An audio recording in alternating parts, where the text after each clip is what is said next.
tonight.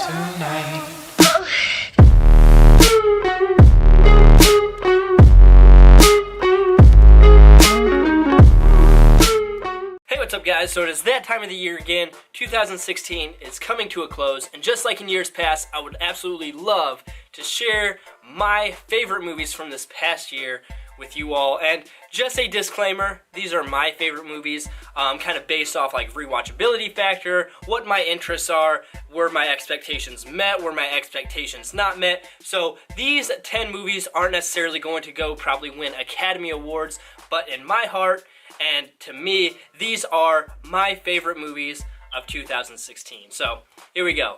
Alright, so before getting into this top 10 list, I want to share with you guys 3 movies that were really tough to not put in this top 10 list, so kind of like an honorable mention.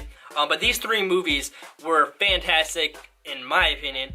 Number 1 is The Nice Guys. I thought Russell Crowe and Ryan Gosling were fantastic in this movie, and it was so much fun. But to me, it just couldn't quite squeeze in there. Another one is Star Trek Beyond. You might say, Tregg, Star Trek Beyond, really? That's an honorable mention for 2016. For me, I could not stand Into Darkness. I really did not like the second Star Trek movie. So my expectations going into this movie were so low, and I had so much fun with it. I thought Star Trek Beyond was a super fun ride, so that is why it is an honorable mention. And then another honorable mention is another super surprising movie to me, Bad Moms. I went into this movie thinking it was just going to be dumb, just kind of like really poorly written humor, but honestly, I had so much fun with it. It made me laugh throughout the entire movie, and again, maybe not the best movie, but I enjoyed it from start to finish. It was a very funny movie. If you guys haven't seen it, definitely give it a watch. But now it is time to get into my top 10 list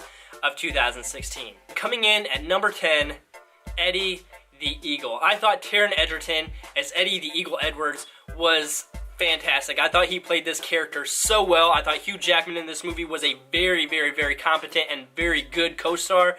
I had, I guess, not really high expectations for this movie, but it left you feeling like so good. The message behind this movie from somebody who has always had to go against the odds, for somebody that's had to constantly like hit a certain mark, but then that not be good enough, and you have to kind of achieve more, even though like what you're trying to shoot for might not be like number 1 in the entire world, but it's number 1 to you, and it is kind of going beyond your own limitations, going beyond like your own expectations in life. And in my opinion, this movie was one of the best messages that any movie in 2016 had. Honestly, I loved it. If you guys have not seen Eddie the Eagle yet, I definitely recommend it. It is just one of those movies that you can pop in whenever you're feeling kind of like down, or maybe you're not feeling like you're adequate or what you're doing in life really matters. Pop this movie in, and it is a feel-good movie. It will brighten your day any day. But Eddie the Eagle, number 10.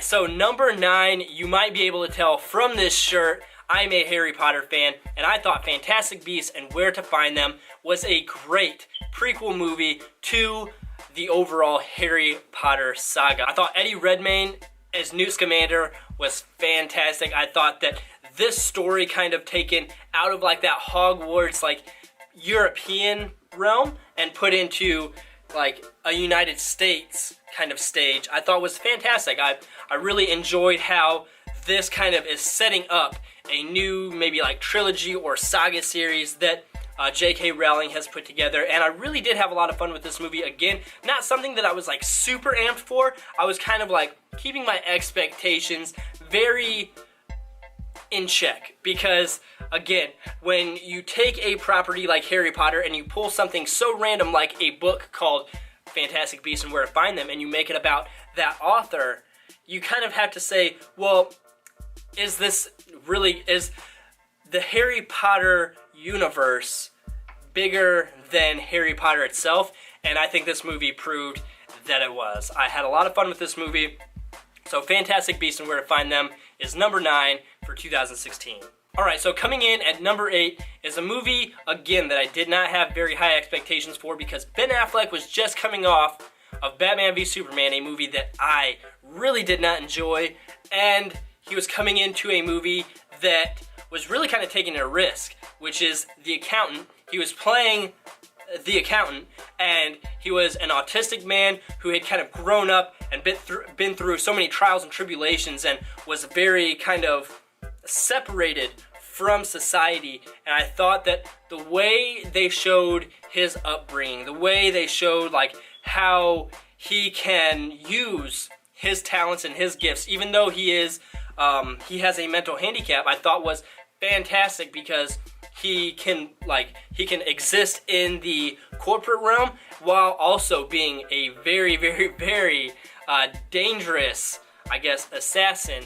And the amount of like the twist at the end, I don't want to give anything away, but I really, really enjoyed the way this movie kind of made you think throughout, would kind of drop hints here and there, and then the ending just, I really, really enjoyed the ending. So, The Accountant with Ben Affleck. Also, I thought Anna Kendrick and J.K. Simmons were fantastic co-stars in this movie. I thought their supporting roles really kind of pushed this movie forward. Lastly, John Bernthal in this movie, who played Shane in The Walking Dead, who's played the Punisher.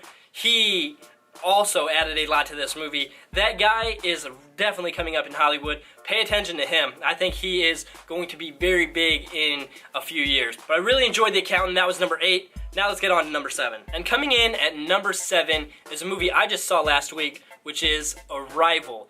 This movie isn't your typical like alien invasion type of movie. It is more of kind of, it makes you think a little bit more. And I thought that the way Amy Adams' character led this movie and was kind of communicating or trying to communicate with these aliens was extremely intriguing. It kept you on the edge of your seat the entire time, because they're constantly throwing things at you, like from almost like a side story that is going to, in the end, really build up and make this movie so complete and send so many more messages about like our world today and how we're so quick to like not try and understand something. We're so quick to judge or try to destroy something that we don't understand. And I think this movie sends a lot of kind of messages to us as human beings, and I really like that. Also, Jeremy Renner is, in my opinion, probably the best supporting actor in Hollywood today. He can add so much to a movie like he did in Arrival. He can add so much to a movie without ever overpowering it, without ever kind of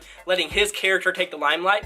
He, in my opinion, is just about the best Hollywood has to offer in a supporting role, and in this movie, I thought he was fantastic. But The Arrival, a great movie, coming in at number 7. And coming in at number 6 is a movie that is so unique and so rare these days that I just could not leave it off my top 10 list. And honestly, I enjoyed it because it was so rare and unique, and it is 10 Cloverfield Lane. The reason I say it is so rare and unique is because the trailer did not drop online before it was introduced in theaters. So I was sitting in the theater to watch. I can't even remember what I was sitting in the theater to watch, but I was sitting there watching the previews, watching the trailers, and all of a sudden I see this trailer come on, and like I'm always watching new trailers as they come out online, and I'm sitting there watching this, and I have no idea what it is. It looks like it's some kind of psychological thriller, some kind of like hostage movie, maybe it's an alien invasion type movie. I had no idea the trailer that I was watching was a movie that was tied into the Cloverfield universe. And when it came up and it said 10 Cloverfield Lane, like I'm getting chills right now, because I still remember like how absolutely like shocked I was to see a 10 Cloverfield Lane like preview before seeing something online. And I think that added to the movie so well, because then 2 weeks later it's coming out in theaters and you know nothing about this movie, and you go in completely like you have no idea what's gonna happen, and at first you're kind of thinking that John Goodman's character is some like awful, terrible, like kidnap kind of guy, and then it takes a complete opposite turn, which I'm not gonna go into, because this movie, like, it'll make you think one thing while something else is actually happening, but that something else that's actually happening is like, you think it's not even possible with what's going on. And I don't know, this movie is so hard to explain without spoiling anything, so all I want to say is go watch 10 Cloverfield Lane because it is one of the best movies of the year, and again, I honestly think if Hollywood did more movies where they introduced it with the preview coming out 2 weeks before the movie, I think it could add a lot more to a few films that might give away a little bit too much in their trailers leading up to the actual film release. However, this movie did it fantastic. Again, 10 Cloverfield Lane, one of my favorites of the year. Now it's time to get into the top 5. Coming in at number 5 on my list for 2016 is another movie like Arrival or like Eddie the Eagle. That's one of those movies that says a lot more about society, fighting through adversity, different things like that, that I think Zootopia will turn into one of those classic, timeless movies that Disney has made in the past. I think this is going to join that rank as one of those movies that years from now you can show your kids. Teachers are going to be able to show students in school because Judy Hopps was a very unsuspecting character. She was just a tiny little bunny, and there had never been a bunny cop before. However, she fought through adversity, she achieved her goals, and even while she started to become a cop and she thought everything was going to be sunshine and rainbows, they made her a parking cop. So all she was doing was writing out tickets. And none of this is spoilers, by the way, but what she had to go through and the characters that were kind of against her throughout this movie is very relatable to every single person that's watching this movie because everybody's been there. Everybody's had someone tell them that what they want to do in life isn't possible. And even when they do start to achieve something, they might think at first, well, this isn't what I had dreamt of, and this isn't what I thought was going to be like my goals and my dreams and what reality would be like when I achieved those things. However, if you stick with it and you persevere, I can't even talk, but when you persevere and you work through things and you try to do your personal best, you're always going to succeed in the end. And I thought this movie did a fantastic job of that. By the way, the animation and the actual Zootopia city looked so good. I think Disney Animation is doing so much and kind of revolutionizing the animation kind of game that we see today, which leads me into my number 4 movie for 2016, which is a landmark movie when it comes to computer animation and CGI, The Jungle Book. For a character like Mowgli, the actor that was portraying him as the only live action character in this entire movie blows my mind. The jungle, all the different animals, literally everything in this movie was shot on a soundstage and then created on a computer. That blows my mind that they are able to do that. Honestly, all of the animals in this movie looked extremely real. Even when they're talking, it might seem like, oh, well, I'm watching a talking wolf or I'm watching a talking bear. Honestly, these characters looked so real. These animals looked so real and so believable that you believed they were right there talking to Mowgli. They were right there, doing everything in this movie right there with the actor, and they were just created on a computer. And what made The Jungle Book so good, honestly, was the voice cast. These characters were cast so perfectly that you honestly couldn't imagine anyone else voicing the characters. So let's go through here real quick. Scarlett Johansson as Kaa, perfect. Idris Elba as Shere Khan, perfect. Ben Kingsley as Bagheera, perfect. Christopher Walken as King Louie, that was the best one in my opinion in the entire movie. That was spot on. Then you have Lupita Nyong'o as Raksha, and Bill Murray as Blue, another perfect one. You go back and you think about all those characters that were in this movie, and you think about the voice actor that was doing that character, you can't imagine anyone else voicing that character. It was just so perfect and so seamless. I thought The Jungle Book was seriously one of the best movies that I have seen in a very long time, which just says how much I enjoyed the top 3 movies that I have here for 2016. And coming in at number 3 for 2016, all I have to do is say airport scene, and you know exactly what movie is coming in 3rd place for me, which honestly, Captain America Civil War being one of my favorite superhero movies ever, and and it coming in at number 3 just says so much about like what's ahead of it. However, Captain America Civil War, in my opinion, was as flawless as a Marvel movie has been yet. And the reason I say that is because of how much was going on in this movie, and the Russo brothers made it seem absolutely seamless. It was so flawless in my opinion, because you have the relationship between Captain America and Iron Man kind of being torn apart because of like Captain America's relationship with Bucky, and throughout that movie you're kind of torn. Is Captain America doing the right thing? Is Tony Stark doing the right thing? Like, who should I side with? Because there are pros and cons to both sides and both opinions. However, throughout that movie you also have the introduction of Spider-Man, Peter Parker, and you're trying to introduce a brand new Spider-Man, and they do it seamlessly. Again, like, I'll say seamlessly a million times for this movie, because it just went through and you didn't even feel it. Like the introduction of Black Panther, again, you didn't even feel that like the Black Panther introduction was rushed, or it kind of didn't go into the whole Captain America Civil War storyline. It absolutely did, and everything kind of fed together throughout this movie and built up to that airport scene, which in my opinion is the best scene and sequence, action sequence, in any superhero movie ever. Seriously, when you have all of those Marvel characters, all these heroes, it's not even any villains, you have all of these heroes fighting against each other, building up to that point at the end of the battle, and it's just so emotional throughout. Like, you're having fun throughout this battle, but at its core, you know there's so much emotion tied into it. This movie, seriously, Captain America Civil War is one of my favorite superhero movies of all time. I absolutely loved it, had so much fun with it, and that's why it comes in at number 3 for 2016. So coming in at number 2 on my list, it hurt me a lot to put this movie at number 2 because I enjoyed it so much. Seriously, this movie added so much to the universe that it's in that it hurts me to say it, but Rogue One, A Star Wars Story, is number 2 on my list for 2016. And while I rank this movie number 2 on my list, I want to say this movie, as a Star Wars fan, was perfect. Seriously, was perfect. A lot of people might say, was Rogue One necessary? Did they need to go outside the Skywalker storyline to add in Rogue One, A Star Wars Story? And I say absolutely yes. This movie added so much to the overall Star Wars universe. You find out who and why Darth Vader is like the character he is in episode 4, and why he is so disgruntled with the rebellion.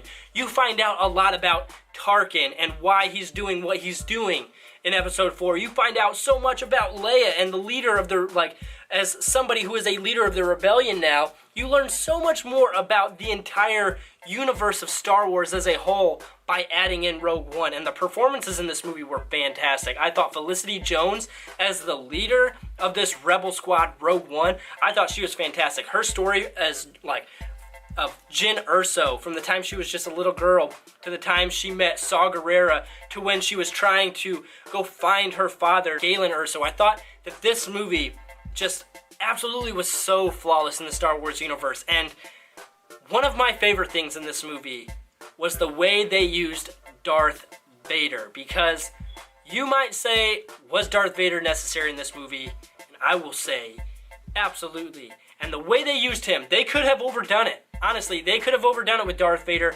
However, the 6 to 7, maybe 8 minutes Darth Vader was in this movie, he was used so well that it leaves you so satisfied as a fan, because the ending of this movie, when they show you Darth Vader and they show you him at the height of his powers, as a Star Wars fan, it's just so incredibly rewarding.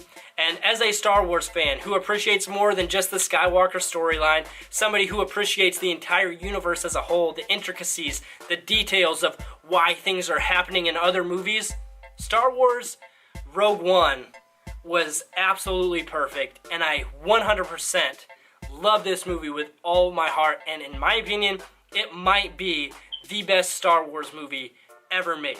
However, there was one movie in 2016 that did it a little bit more and a little bit better to me, and that movie is Deadpool.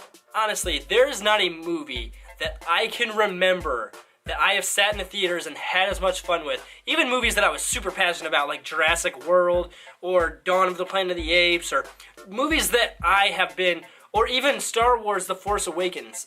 There has not been a movie experience that was literally as fun as watching Deadpool for the first time, even the second time and the third time. I saw that movie in theaters, I think, 5 times, and I've seen it here on Blu-ray now that I bought it another 8, 9, 10 times, because this movie is one that you can literally pop in with your friends, with whoever, and it's just so much fun to watch. I honestly can't even think of a movie, a superhero movie, any movie, that is as true to its source material, as true to its character that it's focusing on, real or imaginary, as Deadpool was. And this story, with its limited budget, was fantastic. I honestly thought that the limited budget probably helped this movie because they had to be more creative. They had to be more clever. The jokes in this movie hit every single time. And I love how a character like Deadpool was able to break the fourth wall, just like he is in the comic books, and it didn't seem out of place. Like when he was mentioning, is it the McAvoy universe, or is it the timeline with Patrick Stewart?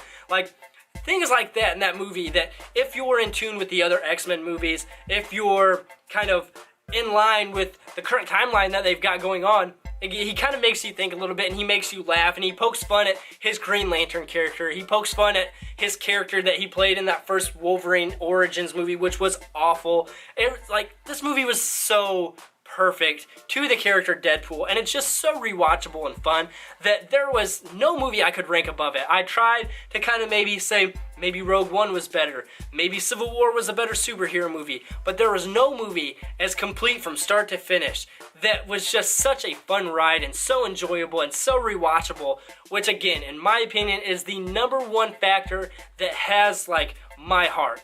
If a movie is rewatchable and it's fun, that is going to take it far on my top 10 list, and it took Deadpool all the way to the top to #1. So Deadpool is my favorite movie, maybe not the best movie, but my favorite movie of 2016, which caps off a great year of movies. However, 2017 is looking very promising as well, and I am going to be shooting in the next week or so my top 10 most anticipated movies of 2017, and it is packed with good movies. So I'm very excited to shoot that. It should be up in another week or two, so be on the lookout for that. But that's going to wrap up this list of my top 10 favorite movies of 2016. Comment down below. I'm interested to see what were your favorite movies of 2016. Let's start a discussion. I want to know, what were your favorite movies of 2016? What were some of your least favorite movies of 2016? What did you think of my list? Let's talk in the comment box down below. Anyways, thanks again so much for watching, guys. If you liked the video, make sure to like the video. If you haven't subscribed yet, go hit that red subscribe button.